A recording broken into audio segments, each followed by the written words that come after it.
We got this from Fox News. In a new matchup, same result, Trump bests Kamala Harris by 1 point. Highest share of voters in over 2 years rate their personal finances positively, which is really interesting because nothing makes sense, ladies and gentlemen. You may be saying, Tim, you pulled up one Fox News poll. They're biased. They're conservatives. Of course, they're going to say Trump is going to win. Well, over here at 538, we can see that for the most part, Kamala Harris has the polls. You've got this one from Daily Mail showing Trump is up. So Trump's got like 2 of the polls showing that he's winning in general. Here's the RCP betting odds. On average, you can see 52.4% for Kamala Harris, 46.1% for Trump. I tell you, there's one reason why right now I would actually personally, and not advice for anybody, put my bet on Donald Trump. I do think Kamala Harris can win, and I think everybody needs to get out there and redouble their efforts. But you know why right now I'd put my money on Donald Trump? It's actually quite simple. From Newsweek, U.S. economy alarm bells as 2 signs of recessions emerge. Yo, I went to the grocery store and I was getting whipped cream. How much do you think the little thing of whipped cream cost? $7 nowadays. It was $6 something. $6? $6 for a thing of whipped cream. Like a 16-ouncer probably. Like the little the blue one. Yep. That should be like a dollar or two, right? I thought it was going to be like $2. Yeah. $2-3 maybe for the thing, Ready Whip or whatever. It's not Ready, it's some other brand, but it was $6. And I was like, what the? That you can't campaign against that. And that's why Kamala's probably not campaigning at all, because she's like, the advisors probably said, look, you can put out every commercial in the world, but as soon as someone goes to the grocery store, they're going to be like, the best play is to act like you're not president, like you're not the vice president right now, and just say nothing and do nothing, and then tell people, once I'm president, because I'm not, keep quiet. Otherwise, people are going to start correlating their daily lives and the negativity with you because you're VP. Just on that stance, I looked up a stat. Right now, 62% of Americans are living paycheck to paycheck. Yeah. 62% of Americans. 62% of Americans are No living savings. paycheck to paycheck. And that usually means a deficit. Like a lot of people think it means that like you get paid, you pay your bills, and then you're like, okay, now let's go, buy food. No. It means you're like, do I pay rent or buy food this week? And then you're in a downward trend. I bet ramen is huge right now. You should buy stock in ramen. Ramen? Yeah, ramen noodles. Oh, Top Ramen. Yeah, Top Ramen. Stock's probably blowing up because that's all they can afford nowadays. Man, that was it back in the day. When I was like 18, it was 10 cents. Yeah. It was. It was. literally It was. And for $1. Man, I'm scared to check the price on it right now. I'm going to do it. I buy it because I love it. It was like 50 cents. It was crazy. Yeah. I'm still a fan. Like this matters more than like this. This is really important here. Like reset. Like 62%. How much do you think a pack of Top Ramen costs right now? Like a single pack or like the Single pack. Just like the little one. It used to be 10 cents. What about 69 cents? What do you guys think? Okay, I would say since inflation, probably 30 cents. I think it's closer to $1. It is 59. Okay. 59 cents Good at for I shop at chicken noodle stores. ramen. Is it even food? I mean, like, I know it's food, but I mean, is it like how many calories? It's an amazing 700 dish. milligrams Oh, of look at sodium. that. The sodium's outstandingly crazy. Yeah. Yeah, the sodium. Look at that. One package has nearly 400 calories. Yeah. That ain't bad. And 790. 70% of your daily sodium intake. Hey, calories is calories when you're on a budget. Them ramen noodles got me through some hard times. That's what I with need. Like, Tabasco sauce. Yeah, they got me through some hard you can times. add eggs to it. Like, ramen Oh yeah, Couple onions. I added Yeah, eggs. my mom used to add frozen peas to it when I was growing up. Like, Did you guys put Tabasco sauce? I would always put Oh, Tabasco yeah, got to sauce. do Tabasco sauce. I put cheese in mine, eggs. I used to cut up some hot dogs and Hot dogs could smell. grill them and put them in my noodles Oh, too. grills that makes so Yeah. fancy over here. Oh yeah. I was. Man, yo, that's crazy. 60 cents for one pack. No joke. When I was 18, I was working at a grocery store and I was getting paid like $40. It was probably like $80 a week. And then I'd just be like, okay, like all of it's gone already because bus and shoes and shirts. Yeah. But I can buy ramen. Yeah. That's 400 calories right there of $80 carbohydrates and salt. But that's what I'm saying. I think the economy's bad. Now, Kamala's going to have to become president in fall. And then the Fed's going to have to do something to try and shock the economy for the next couple of weeks as people start feeling good. Can they? What can they do? How do you change it so drastically, so fast? Well, maybe Kamala, you know what she does? She becomes president, and then she announces a stimulus. And she goes, I'm going to send everybody, we're going to do a 3-tier stimulus plan. We're going to do November 1st, everybody's going to get a check for $400. Then, January 1st, everyone's going to get a check for $400. And then, in March. And so vote for me.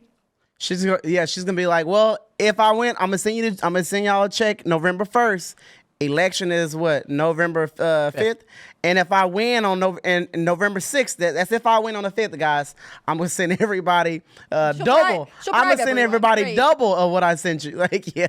And that's just it. She's going to be like, if I lose, I won't be able to fulfill the final stimulus plan. Yep. Trump was the most famous when he, besides giving his daily news briefings in COVID, was when he was giving out stimulus checks. I'm going to throw Everyone loved the stimulus I hope checks. she So don't she is become just going to president. copy Trump again. Again. I'm telling you, when is she going to announce the border wall? I think I will right, puke she if will. she became president. Well, did you see what I tweeted this morning? I said, what Kamala means when she said, what did she say? What can be unburdened by what has been? Mm-hmm. What she meant was that Joe Biden is burdening her. Now that he's gone, she is unburdened and can finally enact the policies that she wanted to, like no taxes on tips, build the wall, and make America great again. It's shorthand for, although I insisted they call it the Biden-Harris administration, I just wanted to be known as the Biden administration now. Kamala took me out when, now... You went out with Kamala? No. I mean, like, took me out as I almost fell out the chair.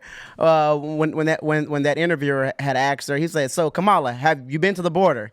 She was like, "Have I been to the border?" He said, "Yeah, have you been to the border?" She said, "I mean, no, but I haven't been to Europe either."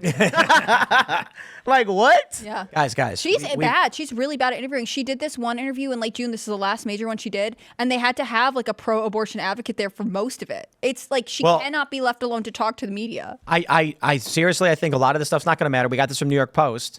Subway calls emergency meeting with franchisees as sales plummet. Oh, these are sandwiches, and they're not expensive ones. People are not buying sandwiches. What are they eating? I got to be honest, like... Ramen? I don't know. I mean, a serious question, though. Subway, I believe, for the longest time was the biggest fast food chain because it's one of the easiest and lowest costs. You go in there, they got bread, and you're like, give me the cold cuts of turkey, the ham, and the cheese or whatever. Easy to do.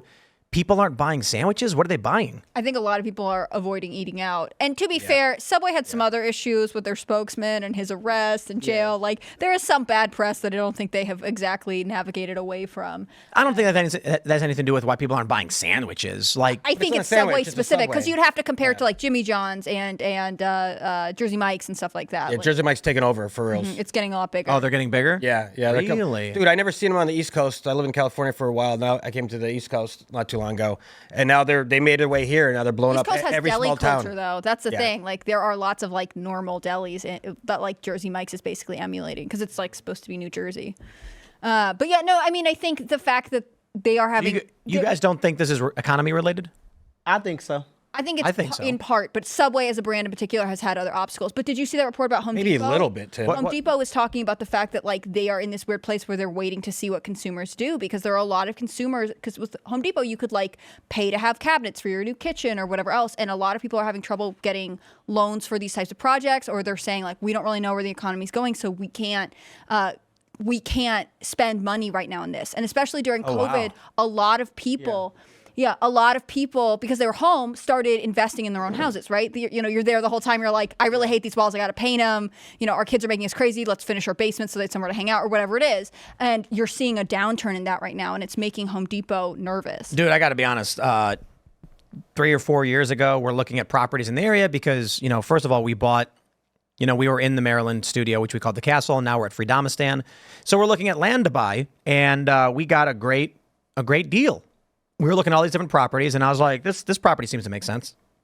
The same properties today, double the price. I believe. It's been like 3 years, and the prices have doubled or more than doubled. About 2 years ago, so it's about 2 years since they doubled, actually, because 2 years ago, there was a property nearby that we were looking at that was like $320 or something like that. It's 600 now, and it's not even a big property, and I mean, it's impossible. I mean, so we're looking at like a 1,900 square foot house in a rural area on, I think it's got like 2.5 acres, and they're selling for 600. And I'm talking to some of the local agents asking about the prices for all the property skyrocketing, and they're like, those are the prices. And I'm wondering, like, are these going to come down? The answer is no. The prices are not going to come down. You know why? The cost of labor and materials are up. You cannot build a house for less than what you'd buy these houses for. So for people who want a house and are going to get a loan to get it, You may be saying like 600 is too much. I can't afford that. Then you can't get a house because the person who's selling it is going to be like, I can't sell this. You can't even build this house for that much anymore. Or they're underwater. With the prices going up, I'm sure a lot of people who live in these older houses have probably already paid off their mortgages or, so they're looking at profit. But if you go to a company and you say, what if I were to buy a lot? The empty lots are going for 200. Jeez. Now that price might come down, sure, if nobody can build anything because the prices are too high. Yeah. But the problem is, even if you buy the lot, you're looking at building one of these houses is going to cost you the same thing. It's going to cost you $400 or $500 comparable. And then people are like, I don't want to deal with the wait or the time. I'll just offer them $550 or something. I don't see how people how things improve unless, look, Biden and Kamala have done the opposite of run a functioning economy. And there's a couple really, really simple reasons. The porous open border. We cannot have welfare programs and give resources to people who are not from here. Just, it doesn't work. I mean. And it's not fair. It's not fair. It doesn't work and it's not fair. A simple thing to consider is, let's throw everything aside. And Democrats say, no, they pay taxes or they're not even using services. Okay, they're walking on our streets. Who's going to fix the potholes for the cars when they're driving on the streets? Those potholes become a problem the more cars you have. That is a strain. Nothing is free. We can't afford this. We just sent $20 billion to Israel. We sent $200 billion to Ukraine. What are you doing? $200 billion. Is that what the total number was? What was the total number to Ukraine so far? I think it was 200. 200 and something, right? Insanity. And this is what they're dumping money into the economy. And it's jamming inflation through the roof. So, I mean, look. If Donald Trump wants to come out and talk about his plan to get prices down, he says, first and foremost, it's energy. Start producing more oil in the United States, nuclear energy, get our energy costs down. That'll bring everything down around it. I say, okay, let's give it a shot. Because what is Kamala and Biden offering us? Banning fracking. She said she wants to ban fracking, and I said she doesn't. She wants to ban it. Joe Biden banned it on public lands, and he shut down Keystone.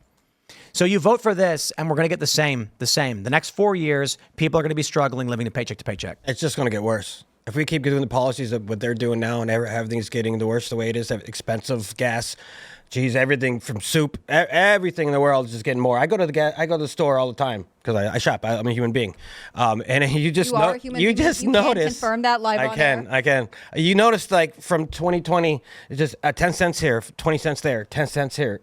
20 cents here, because I buy the same thing. I'm a creature habit. Thank you. Yeah. It just gets more and more expensive, and it's not going to stop. And if you buy houses, you can't buy houses. Mm-hmm. If it's almost like 2008 again. Right. Well, it's even crazy. if you're buying the same thing, like if you're like, I eat the same groceries, whatever else, like you can't save. And that becomes one of the major obstacles to buying a house, right? Like if you're asked to put down a down payment, or if you are like, hey, I can't afford a new construction home, I'll buy something that's like a fixer-upper. Well, then you're going to have money to pay for the fixing, right?